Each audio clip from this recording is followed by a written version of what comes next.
anyway, uh, moving on, and we're kind of picking up in the middle of an interview here, so maybe we'll go back and cover a couple things. But the next question that I have here is, does acupuncture drain fluid? And that's Yes. something we find people, as a digital marketing guy, I'm looking at how people, what the questions people are asking. That's one people are asking. So interested in why they're asking, and how it helps with that. Yeah, well, for somebody, if they have swelling and it's swelling that's not purposeful, right? So if somebody gets a sports injury or an injury, of course, there's going to be swelling in the tissue. And that swelling serves the purpose of acting like bubble wrap, basically, right? So if you hit your elbow and you have swelling in your elbow, there's going to be, it's like bubble wrap. So it doesn't really allow you to access that area because that bubble wrap is very protective. So now that there's that purposeful swelling there, the immune system gets to heal the tissue. But if somebody has swelling and it's a chronic problem, that's not purposeful. And in fact, that's negative and not good for your immune system and not good for your body. And acupuncture definitely can change that. It would take those repeated treatments like I just talked about, but acupuncture is very good at rebalancing that. And acupuncture would really work through your nervous system to then activate the immune system and the lymph system to change that swelling. And acupuncture, you would also want to address why that swelling is there in the first place. And that actually might be something that you want to also address with the herbs too. Okay. Is that something fairly common? The swelling issues that people are looking to overcome, I guess, frequently. How would you? It happens in people when they don't really have the optimal health. I'll put it that way, right? So if they don't have the optimal health, swelling, as we've known classically, like when I was in acupuncture college and you study pathophysiology, it really happens with people if they have a heart problem. They might have swelling in the ankles, and then it comes down to, well, the heart not working efficiently anymore, and it's not dealing with the fluids. And now you have fluid in the external spaces, which is not supposed to be, as we know. If somebody has a liver problem and their liver isn't breaking things down like it's supposed to be, somebody like maybe with a non-alcoholic fatty liver disease, liver cirrhosis, and other liver issues, then again, they might have ascites, which is also swelling. So you see swelling in people that have some sort of pathology usually. Other than that, and people with diabetes, type 2 diabetes, they will often have swelling. And so maybe it's coming up like like you said, you're a media company, you do searches, and maybe there's a lot of people doing searches for it because of the increase in type 2 diabetes that's occurred. That's what I was thinking. But Okay. but I do have a friend has really excessive, has had really excessive, but I think he has had liver problems and things like that too. So that's probably why. Right. So the next question is kind of a general one. How does acupuncture work? And you've talked about it some, but now for the going back over it a little bit, because I just started the recording here, although I have a full transcript too. So acupuncture, it's really quite amazing that it does work in the body because it's very mystical to those of us who were brought up in the West. So acupuncture, when you're in acupuncture college, you were taught that acupuncture works by rebalancing qi and blood flow and yin and yang. And so qi and blood are always working together. So for those of you who can think of that yin yang symbol, right? It's a circle. And in that circle, you see some of it that's black and the other part is white. And it's not just a straight line, but there's a curve to it. Well, there's a curve to it because there's nothing like finite with that in the body, right? Everything is always in flux. But also within those colors, like within the black, you see a white dot. And within the white, you see a black dot. That's because yin and yang are interdependent and nothing is just completely independent in the body. Every organ system needs the other organ systems. So in acupuncture college, you're taught that acupuncture rebalances the qi in the blood because blood has to move qi and qi has to move blood. And yin and yang also have to be in balance. And that's what you're doing when you give an acupuncture treatment is you're rebalancing qi and blood and yin and yang.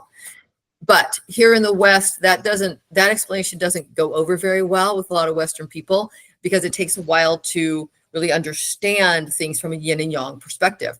So what I came to realize after, several years of doing acupuncture on patients was, it's how does this system work from what we know in the Western world? And it works like this. So say somebody puts an acupuncture needle in this point, a very common point, large intestine 4, that many people know about, and some people will press on for headaches.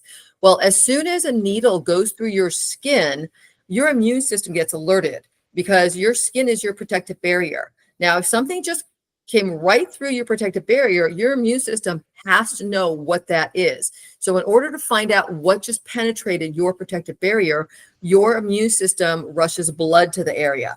And in that blood, there is white blood cells to clean up the area. And of course, there's red blood cells with oxygen to oxygenate and repair any damage to the area.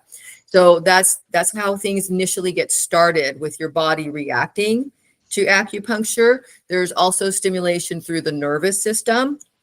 And then once the needles have been in for about 8 minutes, you get an endorphin release. And then once the needles are in for a little bit longer after that, you get a cortisol release. So you get that endorphin release, which is the feel-good hormones that we all produce. And then a few minutes later, you get a cortisol production to the area where the needles are. And cortisol is our own natural anti-inflammatory. We produce cortisol because our bodies need an anti-inflammatory, and that is what cortisone is based on. So that's how acupuncture works. You get a response from the immune system, you get white blood cells to the area, red blood cells to the area, you get endorphins, and you get anti-inflammatory reaction to the area as well. Okay, very good. I know a lot of people are interested in that anti-inflammatory Yes. effect because there's a lot of, I don't know, different products on the market. So that's interesting that's how that works. The last question I wanted to ask, and I know that you kind of combine Western plus Eastern medicine in your practice. Yes. And the last question is, of course, with Western medicine, there's a lot of what do they call that? Contraindications, or side effects, a lot of side effects. If you watch their commercials on TV, they always give you all kinds of scary things that can happen to you with Western. So the question is, how does that relate to Eastern or acupuncture?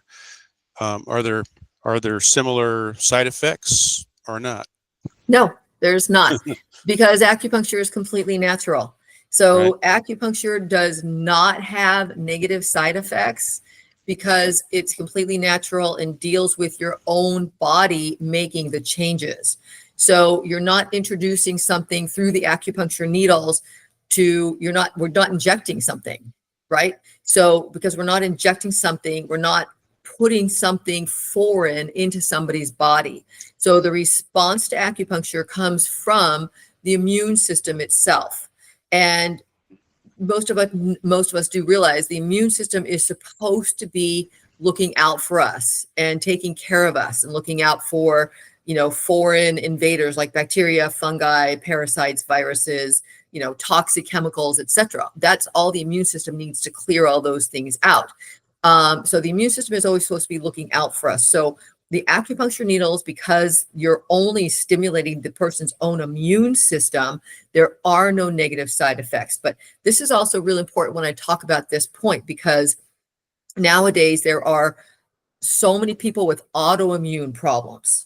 And that's when the immune system attacks self-tissue. And autoimmune problems have been on the rise since the 70s, in fact. And now we know that there's over 100 of them, which is astounding. And it is the immune system attacking self-tissue, which doesn't make sense when you realize, well, wait a minute, the immune system is supposed to be looking out for me and taking care of me in my best interest. So it's important to realize when somebody has autoimmune problems, acupuncture is actually very good for them. It is still not going to hurt them. It is not going to cause the immune system to create more damage to whatever tissue it is already attacking. It can help rebalance them and deal with the autoimmune problem. I still think, because I do treat a lot of autoimmune patients, I do know from my experience, though, herbs are going to make that bigger difference. But even with people with autoimmune problems, there are no negative side effects to acupuncture. Okay, very good, very good. So that kind of concludes it, but I kind of wanted to go back and just have you address just a couple things on detox, because it's not on the video, it's in the transcript overall. But so if you could just kind of briefly summarize how that's one of the interest areas in the media center that people are interested in is the detox effect, or the detox properties that you can achieve through acupuncture. So if you could just kind of briefly address that again. Sure, Right. sure. Okay. So acupuncture is great to help with detoxification because acupuncture activates, stimulates the immune system and the lymph systems both. And both of those are required if somebody wants to detoxify their body.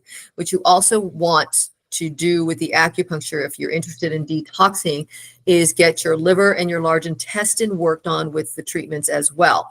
Because for as long as a person's been alive, say somebody's 35 years old, their body has been just consuming or being consumed with different types of toxins, whether it's from the food they've eaten, processed foods, the chemicals they breathe in, over-the-counter medications, pharmaceutical medications, and everything else they're exposed to, whether at home and or work. So all those things build up in our bodies, and it is important to get them out in a healthful and natural way, of course, is best. And acupuncture is great at that. Acupuncture can also reduce the inflammation.